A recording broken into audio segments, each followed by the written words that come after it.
revoir aujourd'hui. Ça commence à être une habitude maintenant de se voir une fois par mois ou un petit peu plus souvent pour ces webinaires et je suis ravie que vous soyez toujours plus nombreux à venir, partager ce moment-là avec moi. Donc aujourd'hui, notre sujet, c'est le vécu psychique du parent en néonatologie et surtout à partir d'un cas clinique. La dernière fois que nous étions ensemble, j'ai parlé du vécu psychique du soignant. Aujourd'hui, nous sommes dans le vécu psychique du parent, avec un témoignage que j'ai envie de vous partager d'une maman qui m'a écrit 2 ans après. Elle m'a raconté ce qu'elle avait vécu. Elle l'a très bien écrit d'ailleurs et je vais vous partager son témoignage. Alors avant ça, je me présente toujours pour ceux qui ne me connaissent pas, mais je suis Nathalie Piquet, je suis sage-femme, gestalt thérapeute, conférencière. J'ai créé un concept qui est le concept Urkind, qui est un concept en psychologie positive, qui s'adresse au prénatal, au postnatal, au deuil périnatal, à la PMA, à l'addiction, euh, également à la santé sexuelle. Donc voilà un petit peu tout ce que recouvre le concept Urkind. Et puis, comme à chaque fois, je vous mettrai un petit cas clinique de Urkind à la fin de ce webinaire. Je vois que vous commencez à arriver. Pascal, bonjour. Mon énergie de vie, ça a toujours été les mères, la transmission mère, le prendre soin des mères. Alors, et puis, bien évidemment, autour, on ne peut pas parler des mères sans parler des bébés et des conjoints, bien évidemment. Mais en tant que sage-femme, mon premier regard se porte sur les mères pour leur apporter tout ce qui leur est dû et exemple de vraiment prendre soin d'elles, et ça c'est ma pratique en thérapie, dans le cas d'une dépression du postpartum. Mon positionnement transmettre, je crois que j'ai l'âge aujourd'hui de me dire tout ce que je sais, j'ai vraiment envie de le transmettre à chacun, chacune. Donc je vous remercie vraiment d'être là aujourd'hui. Toujours comme d'habitude, le petit rituel, je vous propose de faire connaissance, de me donner parce que c'est la technique fait que je ne vous vois pas. Et donc, c'est très confortable de savoir, pour continuer à vous parler, qui vous êtes un petit peu, donc votre profession et votre exercice. Quand je dis votre exercice, est-ce que vous travaillez en institution, en libéral, voilà. Donc, je veux bien avoir peut-être pas tout le monde, mais au moins quelques-uns, que je puisse mettre des noms par rapport à qui je parle. Dans votre pratique, comment vivez-vous ces moments intenses? C'est-à-dire d'un parent, que ce soit en néonat, si vous travaillez en néonat, ou d'un parent dans votre entourage qui a un bébé prématuré ou qui vit ce moment-là douloureux ou qui l'a vécu parce que ça laisse des blessures à long terme. Comment accompagnez-vous ces parents dans votre pratique? Et aujourd'hui, ma question, c'est de quoi auriez-vous besoin pour mieux vivre ces circonstances? Donc, je commence à voir. Bonjour Anne-Cécile, je suis sage-femme bientôt libérale, actuellement hospitalière. Merci beaucoup Anne-Cécile. Bonjour Marjorie, sage-femme libérale à Paris. Anne-Cécile, ce qui est intéressant, c'est je suis curieuse, si en attendant un petit peu que les autres se positionnent, je suis curieuse de savoir qu'est-ce qui vous intéresse dans le vécu psychique du parent avec la prématurité. Hein, ça m'intéresse de le savoir. Donc, on va laisser les autres répondre tranquillement. Et puis, je vais pouvoir démarrer ce webinaire pour qu'on puisse, ça passe très vite, 3/4 d'heure, et donc pour que nous puissions échanger ensemble. Donc, je reconnais Pascal, médecin addictologue, un accompagnement très délicat, besoin encore d'expérience de professionnels dans le domaine, mieux comprendre ses parents. Oui, je crois que c'est important de comprendre qu'est-ce qui se passe dans au-delà de la technique, au-delà de la peur de ce qui arrive à ce bébé. Là, nous sommes pour l'instant, le cas clinique dont je vais vous parler, en néonate avec un bébé vivant. Nous ne sommes pas dans le deuil périnatal, mais dans l'incertitude de santé de ce bébé. Eh bien, très bien. Si vous continuez à écrire deux, trois choses, ça me fera vraiment plaisir. Et comme ça, je pourrai revenir vers vous tout à l'heure. Euh, alors, le cas clinique dont je vais vous parler, c'est le témoignage authentique d'une jeune maman qui s'appelle Soline, qui accouche à 6 mois, hein, à 6 mois de grossesse. C'est plus qu'un cas clinique, c'est une plongée dans l'intime et le bouleversement psychique qu'elle est en train de vivre et qu'elle va pouvoir nous livrer. L'objectif, c'est de comprendre les mécanismes psychiques à l'œuvre et bien sûr de réfléchir à notre rôle en tant que soignant. Ce que je vous proposerai juste après la lecture de ce petit cas clinique, c'est de me dire, selon vous, quelles sont les mécaniques psychiques à l'œuvre? Est-ce qu'on est dans je ne sais pas moi, est-ce qu'on est dans les phases du deuil? Est-ce qu'on est qu'est-ce que vous repérez, vous? Qu'est-ce que vous repérez? Où elle est? Apparemment, est-ce qu'elle est perdue, cette maman? Est-ce qu'elle est en colère? Qu'est-ce que vous repérez? Ça m'intéresse de voir les premières choses, ou quel effet ça vous fait d'entendre ce témoignage. J'ai vraiment besoin d'avoir vos retours parce que c'est plus sympa de pouvoir discuter avec vous plutôt que je vous fasse un laïus pendant une demi-heure de tout ce qui est en train de se dire. Donc, à l'écoute de ce cas clinique, quelle émotion ça met chez vous? Et si vous essayez de conceptualiser les choses, elle est où cette maman, selon vous? Alors j'y vais, je vous lis un petit peu, puisqu'elle me l'a écrit, donc pour respecter son texte, je vous lis tel qu'il est. Alors c'est « J'ai envie de fuir, je veux être ailleurs, je veux qu'on me rende mon bébé. Je suis sûre que mon bébé m'attend quelque part.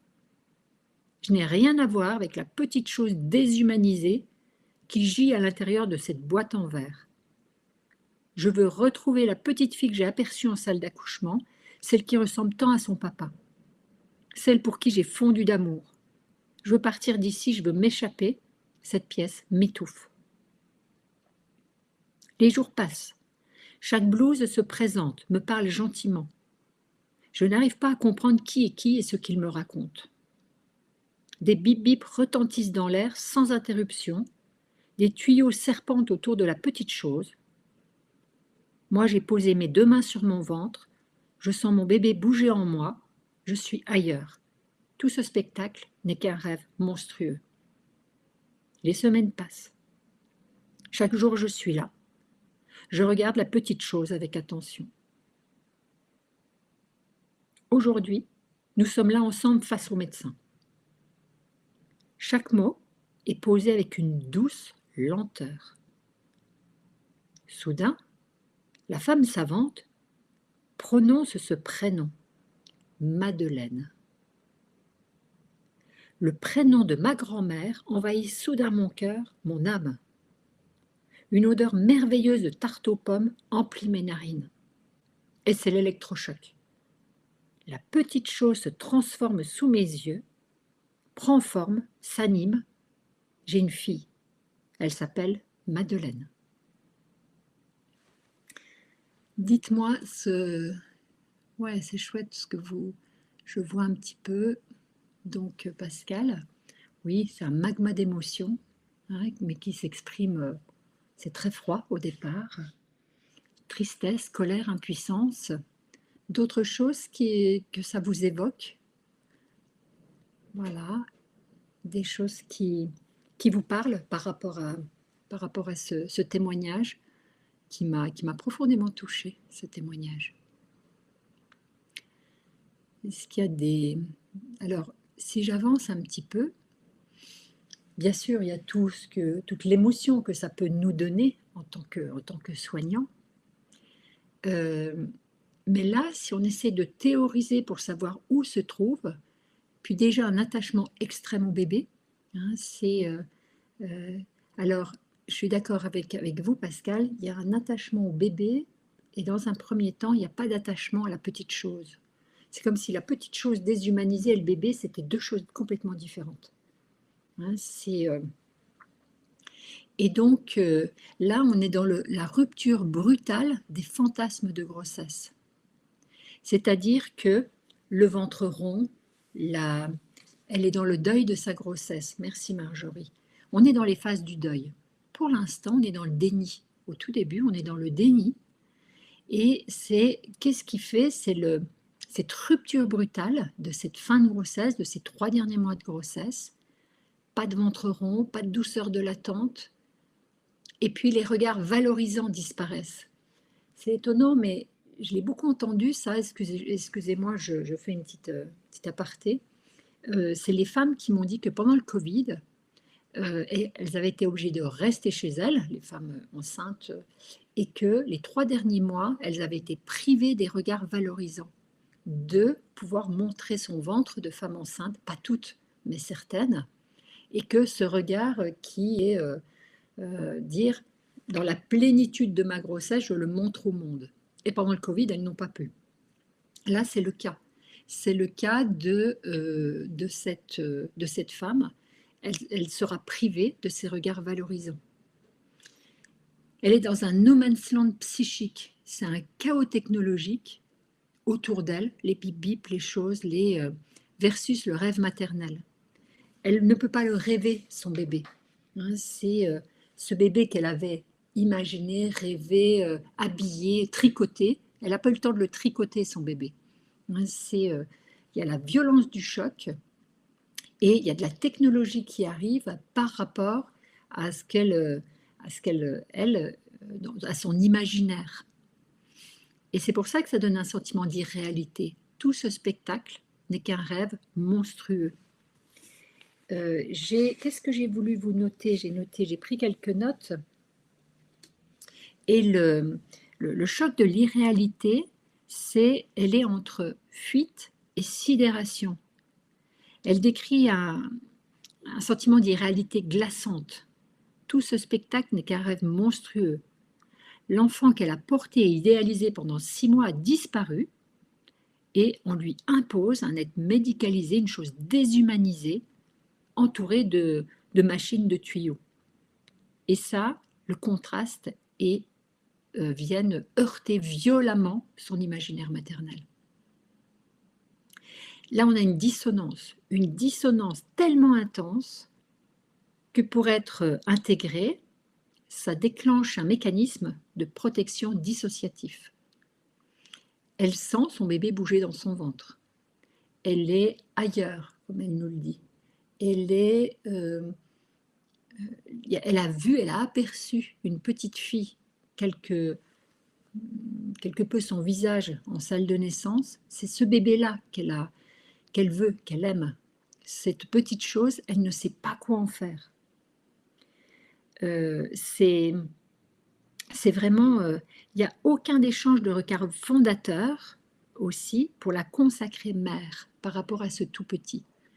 Parce que, je vous rappelle les notions de maternologie, ces notions qui nous parlent de ce regard de bébé, à terme, hein, ce regard de bébé qui vient consacrer l'enfant, mais qui vient consacrer la mère, qui vient faire une connexion neuronale, une connexion qui fait que il y a de la suite, il appelait ça des zones corticales libres. Hein, à l'époque, c'était un précurseur un petit peu. Aujourd'hui, en neurosciences, on sait que ces regards, de façon fondamentale, viennent faire de véritables connexions au niveau du cerveau, chez la mère et chez l'enfant. Avec un tout petit, là, ce proto-regard est impossible. Il n'est pas... donc ce proto-regard va être non pas passé par le regard en néonatologie, mais il va passer par le toucher. Pour l'instant, elle n'a pas accès encore à ce toucher réparateur qui pourrait remplacer ce regard. Les mécanismes de dissociation, c'est une protection inconsciente face à une réalité insoutenable. C'est vraiment un mécanisme, elle décroche. elle décroche, elle n'est pas là. Et j'entendais une maman qui me disait, avec un bébé en néonat, et qui disait, la petite chose est tout seul là-bas, il faudra aller le voir tous les jours, hein, mais pas moi, pas moi. Moi je reste, je vais rester chez moi, je vais rester chez moi. J'ai besoin d'aller au bout de ma grossesse. Et en attendant, il faudra s'en occuper. Donc vraiment ce décalage qui est, qui est très touchant et qui demande à être accompagné, bien évidemment. Donc les émotions contradictoires, hein, la culpabilité, c'est Daniel Stern qui dit que mener un bébé à terme, c'est dans le fantasme maternel, c'est être un mammifère adéquat pour l'espèce. C'est lui qui le déclare comme ça. Et que ne pas mener un bébé à terme, c'est qu'est-ce que j'ai fait, deux réponses souvent chez les femmes que je peux accompagner à cet endroit-là. Qu'est-ce que j'ai fait pour, pour ne pas être capable de mener ce bébé à terme alors que les autres y arrivent? Ou alors, qu'est-ce que j'ai fait pour que ce bébé ait envie de me fuir et qu'il soit parti de mon utérus? Ou encore, il peut y avoir la colère envers ce bébé en disant pourquoi il m'a transformée en mauvaise mère en venant trop tôt. Donc c'est ça la colère qui peut être dirigée contre soi, contre le bébé ou contre le contexte médical. C'est la faute des médecins si j'ai accouché prématurément. On est encore dans les phases du deuil, donc on était dans le déni tout à l'heure, là on est dans la colère. Une ambivalence émotionnelle, c'est un amour fragile mais freiné par la peur d'un avenir incertain. J'ai accompagné les équipes de Nancy en néonat et qui était comment travailler avec des parents dans le cadre d'un diagnostic incertain. Bien évidemment, la question comment va mon bébé et dites-moi comment il va aller demain. Les seules choses dont on est sûr en néonat, on ne peut pas, à 1 heure près, dire comment ce bébé va aller 1 heure plus tard. Ça, tous les gens qui ont travaillé en néonat le savent bien. Il peut y avoir une hémorragie, il peut y avoir une déficience respiratoire, une hémorragie intracrânienne, une déficience respiratoire. Donc, comment rassurer des parents à cet état-là? La seule façon de rassurer des parents à cet étage-là, j'ai envie de dire, pardon de m'exprimer ainsi, c'est d'expliquer, enfin de donner aux parents toutes les choses dont on est sûr. Et les choses dont on est sûr, l'état de santé du bébé, non, on n'est pas sûr. On est sûr à l'instant T, hein, c'est-à-dire que là, maintenant, tout de suite, il respire, là maintenant, il a tant de pulsations, là maintenant, tout de suite, il fait ça, ça, ça.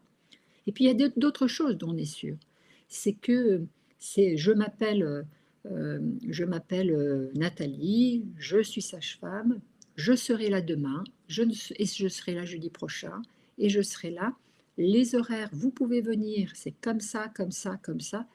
Ça paraît anecdotique de donner des conseils comme ça, enfin des conseils, des stratégies ou des. C'est simplement que le parent puisse entendre qu'il y a des choses qui se posent à l'intérieur de lui parce qu'il y a des choses qui sont certaines. La machine, c'est comme ça. L'emploi du temps, c'est comme ça. Là, c'est les visites, les horaires. C'est pas seulement donner de la logistique, c'est donner des choses qui font qu'on pose sa voix et qui font qu'on est sûr. Je vous donne cette petite, dans la communication, très certainement quelque chose que vous connaissez tous, mais c'est la différence entre poser sa voix en l'air et sa voix en terre. Je vous fais l'exemple, c'est de dire, par exemple, là maintenant tout de suite, il va bien ce bébé, il va bien ce bébé, voilà. Hein, ou votre bébé, aucun problème, vous voyez, ça, c'est quelque chose qui ne peut pas être entendu et qui va faire monter de l'émotionnel, qui va activer le cerveau limbique en face, chez le parent. Par contre, si vous posez votre voix en terre, ça veut dire quoi? Ça veut dire que la fin de la phrase est plus basse. C'est-à-dire que là, maintenant, tout de suite, ce bébé va bien. Aujourd'hui, les pulsations sont à temps. On va faire sa toilette à telle heure. Ça, c'est des choses qui posent la respiration et qui vont poser en face. Donc, un parent qui n'est pas rassurable, Soyez vigilant de poser votre voix en bas et pas poser votre voix en l'air. Hein, imaginez, hein, moi en tant que sage-femme, si vous dites à une femme, vous m'appelez quand vous voulez, hein, c'est pas du tout la même chose que vous m'appelez quand vous voulez. Le message n'est pas le même. Donc c'est ça une petite parenthèse que je vous invite à faire, c'est regarder au niveau de la voix. Et puis bien évidemment, c'est l'importance d'accompagner ces émotions sans jugement. Et c'est pas facile des fois. Hein, quand si cette femme, cette Soline là, qui dit c'est quoi cette petite chose déshumanisée, j'en veux pas. C'est laisser émerger, donner le temps au temps, donner les phases du deuil pour qu'elle puisse faire le deuil de la fin de sa grossesse, qu'elle puisse avancer. Ça ne peut pas se faire du jour au lendemain. Donner du temps au temps. L'importance d'un prénom, là, le Madeleine, c'est un point d'ancrage symbolique. Vous ne saurez pas, personne ne sait à un moment donné quel est le point d'ancrage qui fait que la personne va revenir. J'utilise cette expression qui n'est pas très jolie, mais qui a le mérite d'être claire. C'est comme, il y a une disjonction, c'est comme elle a levé le disjoncteur pour pouvoir absorber psychiquement ce qui est en train de se passer. Là, à un moment donné, elle rejoncte. Je crois que ce n'est pas français, mais il y a disjoncte, elle rejoncte, c'est-à-dire qu'elle va revenir. Ça y est, elle est là. Ça, on ne sait pas si c'est un petit doigt qui va attraper un index comme ça. Est-ce que c'est un pleur? Est-ce que c'est une respiration? Est-ce que c'est ce mot, Madeleine? À un moment donné, c'est très touchant d'être à l'écoute et regarder. C'est quel mot, quel geste fait que ce parent, d'un seul coup, va arriver. Il arrive, au sens littéral du terme. Et donc, c'est à ce moment-là, pour Soline, c'est la réactivation d'une mémoire transgénérationnelle. C'est la tarte aux pommes qui, d'un seul coup, fait que, ça y est, elle est rentrée chez elle. Elle peut faire rentrer l'enfant dans la famille. La transition psychique, c'est là que c'est que la petite chose déshumanisée devient un être unique. Et là peut commencer le début d'une relation parent-enfant. Qu'est-ce que je voulais vous dire d'autre? Notre posture clé, bien évidemment, la patience, l'humanité, le non-jugement. Et parfois, c'est compliqué, le non-jugement. C'est facile de dire « je ne juge pas ». Je suis toujours vigilante par rapport au jugement. Bien sûr, en tant que soignant, nous ne jugeons pas. Moi, j'ai du mal à avoir mon auréole sur la tête et de ne jamais rien juger, aucun parent. Ce qui est important, c'est que ce jugement, c'est humain par rapport à ses propres repères. C'est comment on va poser un jugement, comment on va être suffisamment tranquille à l'intérieur de soi pour dire « là, je suis en train de juger, je me vois en train de juger, je pose ma respiration et je sors du jugement ». C'est parce que sinon, on a tous et toutes à l'intérieur de nous l'idée de ce qu'est une bonne mère, de ce qu'est un bon père. Nous avons été, nous en tant que père et mère, si nous avons des enfants, en tant que père et mère des enfants qu'on aurait voulu avoir ou qu'on aura peut-être un jour, et puis en tant qu'enfant, les pères et mères que nous avons eus. Donc tout ça, c'est venu coloniser un petit peu notre faculté de savoir ce qu'est un bon père et une bonne mère.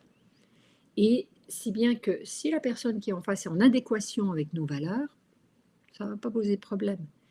Si la personne qui est en face de nous est totalement décalée de ce paramètre-là, à ce moment-là, il y a quelque chose, oui, le jugement va se mettre en place.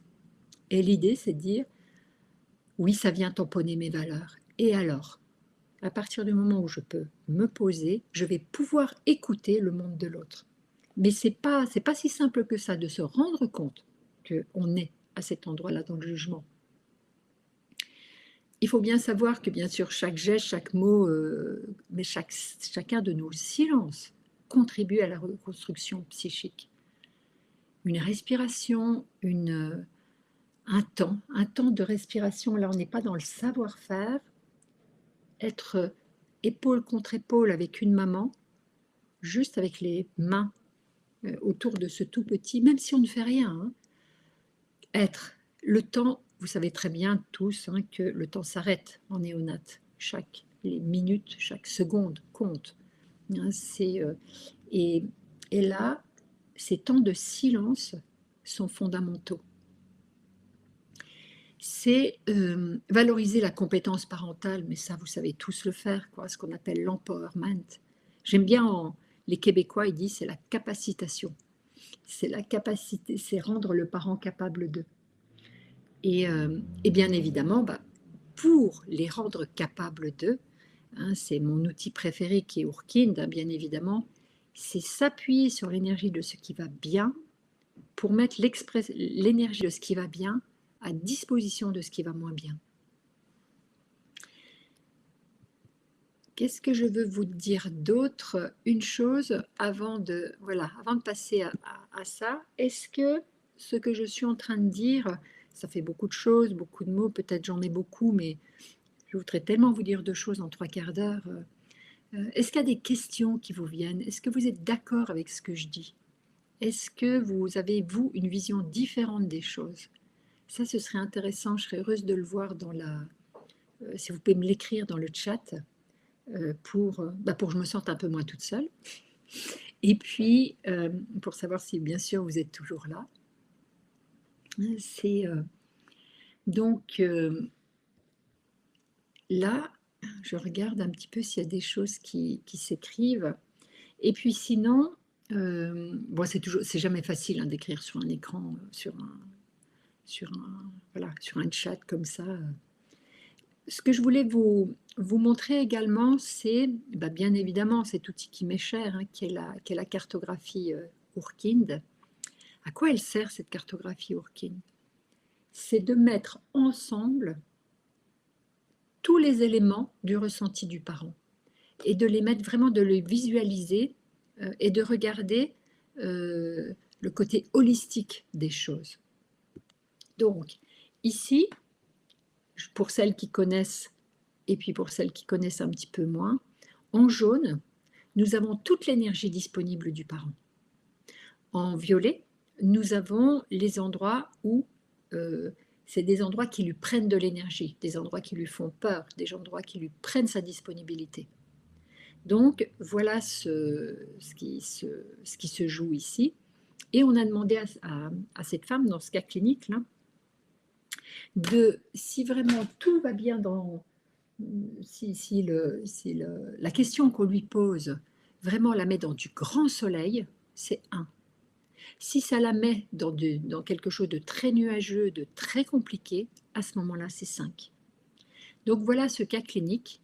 C'est une femme qui, la façon de l'état de santé du bébé, dont on lui parle, dont on lui explique les choses, comment, pour elle, c'est 1. C'est tout à fait clair. Les professionnels sont au top pour lui expliquer les choses. Elle trouve ça très, très clair. Ne serait-ce que cette première question.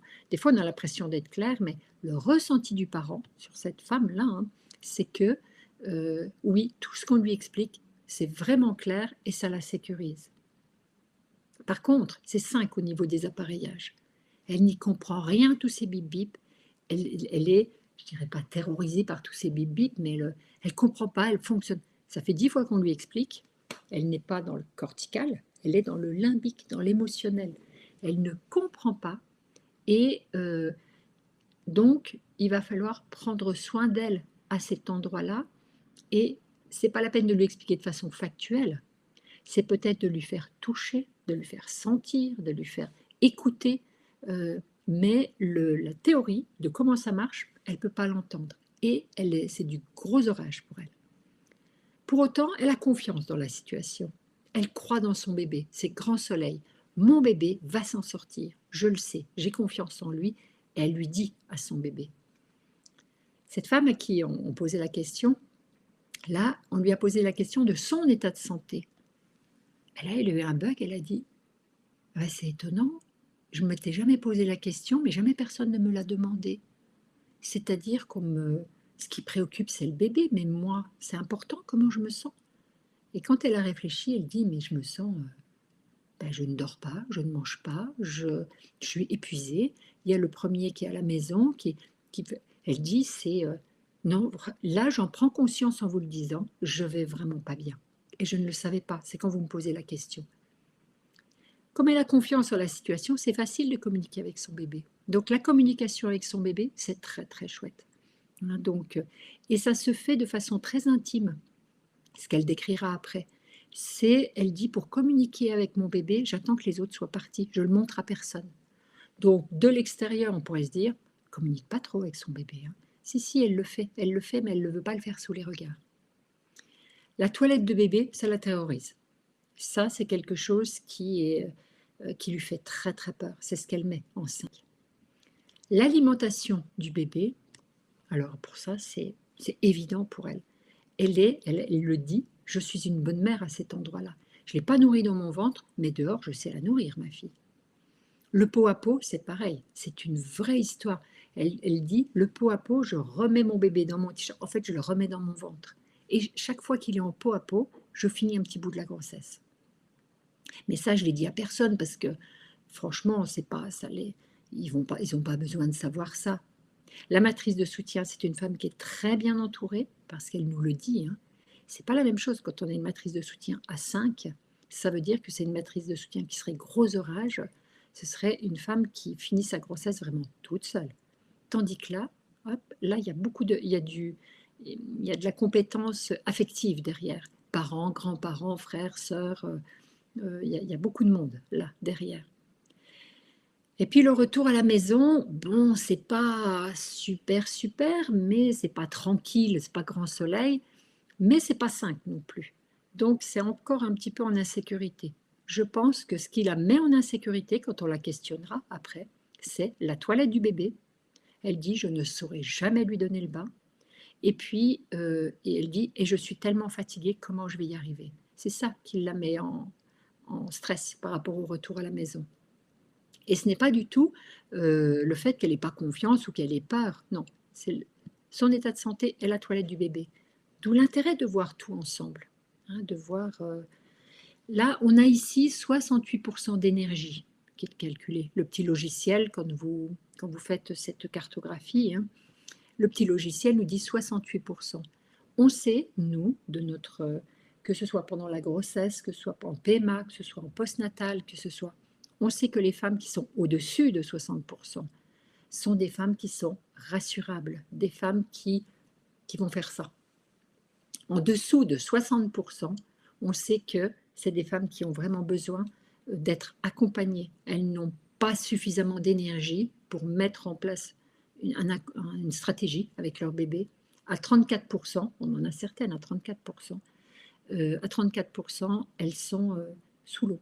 C'est-à-dire laisser par exemple sortir une femme à 34 on va droit dans le mur, quoi.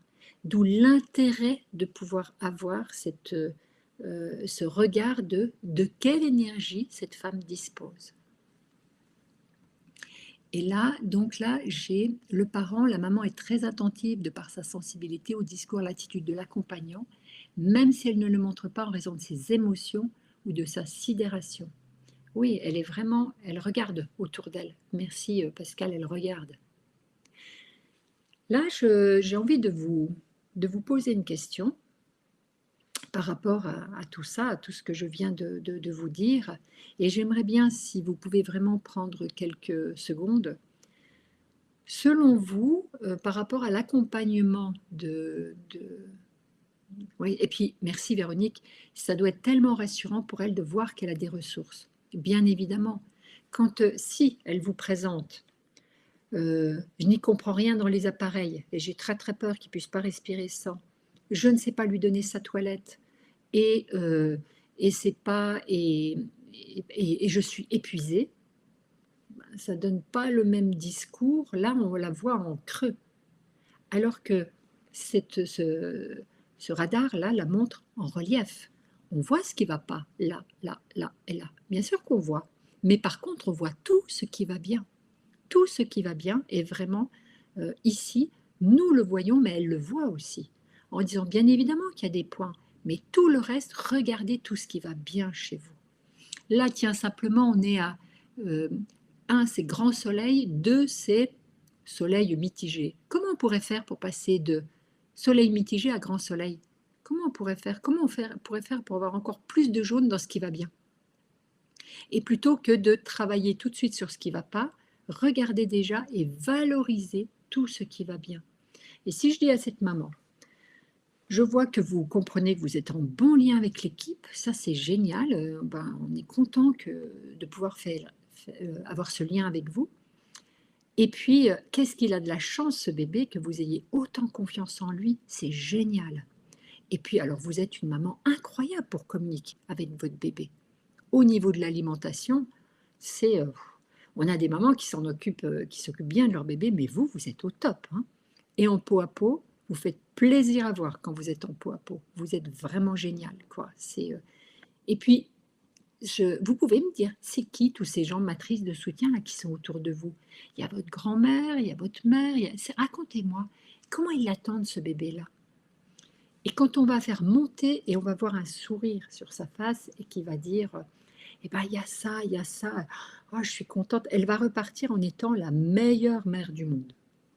C'est pas du tout la même chose que si je la pose en, en creux plutôt, en disant, je comprends bien, mais qu'est-ce que vous comprenez pas dans les appareils? Pourtant, on vous a expliqué, c'est quand même pas difficile. Pourquoi vous avez si peur? Je vois que vous êtes vraiment très, très fatigué. Vous avez vu votre médecin généraliste parce que faut pas rester comme ça quand même. Et puis, la toilette de bébé. Bon, bah, c'est pas si compliqué. On va essayer de refaire encore, de refaire la toilette. Vous savez, vous allez y arriver à force, hein. Vous voyez, là, on lui montre tout ce qu'elle ne sait pas faire. Alors que là, ce que j'ai fait auparavant, c'est de lui montrer tout ce qu'elle sait faire. J'ai une question à vous poser, là, ça m'intéresserait. Dans cette carte-là, hein, dans celle-ci, ou dans l'accompagnement de Soline tout à l'heure, selon vous, qu'est-ce qu'on a fait de bien, nous les professionnels? Qu'est-ce qui a été bien fait? Voilà, on va reprendre ça. Qu'est-ce que les professionnels font bien dans ces accompagnements-là? Qu'est-ce que vous avez repéré? Ça m'intéresserait de le savoir, si vous pouvez me mettre quelques lignes. Hop, je vois que ça écrit. En attendant que vous écriviez un petit peu plus, on pourrait dire que oui, il y a de la patience, oui, il y a de l'écoute. Il y a là, on a vraiment pris le temps de mettre sa voix en terre et d'être bien sécurisant avec le bébé.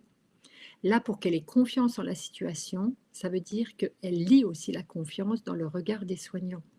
Donc, elle est venue chercher chez vous cette confiance. Vous avez confiance en elle, elle le sent. La façon dont elle communique avec son bébé, je peux imaginer que elle est très pudique à cet endroit-là, mais juste un sourire, vous êtes des vrais partenaires avec cette maman. Merci Véronique. L'attention, la valorisation, la déculpabilisation, la mise en confiance, l'alliance qui se fait progressivement. Je trouve que chaque fois qu'on a une relation délicate avec une maman, que ce soit en néonate ou que ce soit dans un autre contexte, hein, tout ce que vous venez de décrire là, c'est vraiment fondamental, fondamental. Et là, il y a vraiment quelque chose qui est très chouette. Il y a une grande humanité de la part des soignants, au-delà de la technologie, hein, il y a une grande humanité. Il y a une chose dont je n'ai pas parlé, et une chose qui va venir faire un petit peu une tâche dans le tableau après. Donc, est-ce que vous voyez ce que ça peut être? De quoi je n'aurais pas parlé et qui va venir faire de l'ombre, une ombre importante dans le tableau? Est-ce que ça vous parle? Est-ce que vous voyez de quoi je veux parler? Moi, je ne l'ai pas vu venir non plus, hein. C'est à l'époque. Alors, merci Pascal. Le père, évidemment, le père. Et bien évidemment, donc cette femme, je la rencontre quand elle me raconte tout ça. Et puis, par contre, ce papa, il n'est pas beaucoup venu parce que il travaillait beaucoup, il était là aux réunions avec le médecin, il était là, mais on lui a pas beaucoup demandé son ressenti. hein. Il disait: «Mais c'est ma femme qui s'occupe de ça, c'est, et puis avec, voilà, quelqu'un avec beaucoup de prestance et tout, donc on lui a pas posé les questions». Alors qu'en fait, si on lui avait fait faire cette cartographie, qu'on lui avait proposé cette cartographie, qu'on lui avait demandé comment il comprend ce que lui disent les médecins, comment il comprend les appareillages, est-ce qu'il a confiance en la situation, son état de santé, est-ce qu'il dort, est-ce qu'il est agacé, comment il communique avec son bébé, comment la toilette de son bébé est importante pour lui, qu'est-ce qu'il voit de l'alimentation du bébé, est-ce que ça le sécurise, et le pot à pot, est-ce qu'il le veut? C'est dans une maternité, il disait, c'est pas du pot à pot, c'est du pot à poil pour les papas. Ça m'avait fait sourire. Est-ce qu'il est bien entouré, lui? Sa femme est bien entourée, mais est-ce que lui est bien entouré? Pas facile de parler de sa paternité autour de lui, puisqu'il a repris son travail très tôt. C'est quoi? Quelle météo il met sur le retour à la maison? Si on avait pris le temps de lui faire faire cette cartographie, eh ben, je crois qu'on aurait été à 34. Il aurait mis du 4 et du 5 partout, ce papa. Si bien que cette femme, elle me dit avec vraiment des larmes dans la voix, elle me dit, vous savez, quand notre pitchounette, elle est sortie de l'hôpital, euh, son père a dit, elle est sortie, elle n'avait plus d'oxygène, elle respirait toute seule, elle buvait toute seule, elle était comme une grande, tout était chouette, hein. Et son père a dit, je ne m'attache pas à un enfant qui potentiellement peut être handicapé. J'ai lu sur Internet, on ne le voit des fois pas toujours, donc je vais attendre qu'elle parle, qu'elle marche, qu'elle soit capable d'être autonome. Donc, et pendant 2 ans, il n'a pas parlé à sa fille, il n'a pas regardé sa fille, il ne l'a pas touchée, et il a fait comme s'il n'existait pas. Et il a commencé à la rencontrer à l'âge de 2 ans. Et là, on a fait un petit loupé. Ce petit loupé, c'est peut-être d'avoir fait cette cartographie avec le papa. Parce que là, il méritait, lui, d'être accompagné. Mais c'était tellement chouette pour cette maman que on n'a pas vu venir, quoi. Donc merci Pascal. Oui, bien évidemment, ce qui a manqué, c'est le père. Hein, c'est l'état psycho-émotionnel de ce papa qui n'a pas été suffisamment questionné de façon délicate et intime, hein. Hein, donc voilà, aujourd'hui, bah, toujours, hein, nos formations singulières, hein, soutiennent vos pratiques, c'est l'objectif, hein. La cartographie Urkin, je dis qui m'est chère, hein, bien évidemment, nous avons fait des cartes spécifiques pour l'accompagnement deuil périnatal ou néonat, ou accompagnement de cette cartographie que je vous ai montrée juste avant, pour pouvoir accompagner au plus près avec du photolangage, pour parler non pas directement avec les parents comment allez-vous, mais comment vous sentez, quelle météo ça fait à l'intérieur de vous. Ce n'est pas du tout la même question. Si vous voulez le replay de ce webinaire, comme d'habitude, hein, vous le demandez à Natal Formation, vous demandez simplement votre nom, votre profession, et puis on vous l'envoie. Dans les jours qui viennent, il y aura un article aussi, donc si vous voulez avoir l'article qui correspond à ce webinaire, n'hésitez pas à vous inscrire à la newsletter sur LinkedIn pour avoir accès à tous les articles. Et puis, je pense que c'est suffisamment grand pour vous. Une petite nouveauté, là, si vous voulez scanner le QR code avec votre téléphone, là, vous pouvez avoir accès directement à, eh ben, à toutes les formations de Natal. Eh ben, j'ai respecté mes 45 minutes, je suis très fière de moi, hein. Des fois, je parle beaucoup et le temps m'échappe. Je vous remercie beaucoup de votre présence aujourd'hui. La prochaine fois, ce que je vais aborder, c'est comment je vais dire les choses, la reprise de la sexualité, la santé sexuelle du couple parental. Et aujourd'hui, en cabinet, en thérapie, Dieu sait que c'est nombre de consultations, alors que ce soit auprès d'un thérapeute comme moi, d'une sage-femme, d'un médecin, c'est passer le couple conjugal et le couple parental, comment faire cette alliance entre les deux avec un tout petit au milieu. Et ce sera le sujet de notre prochain webinaire qui sera le 6, je vérifie, mais a priori le 6 février. Je regarde ça pour vous le confirmer. Oui, tout à fait, le 6 février à 13 heures. Je vous remercie beaucoup de votre écoute et puis merci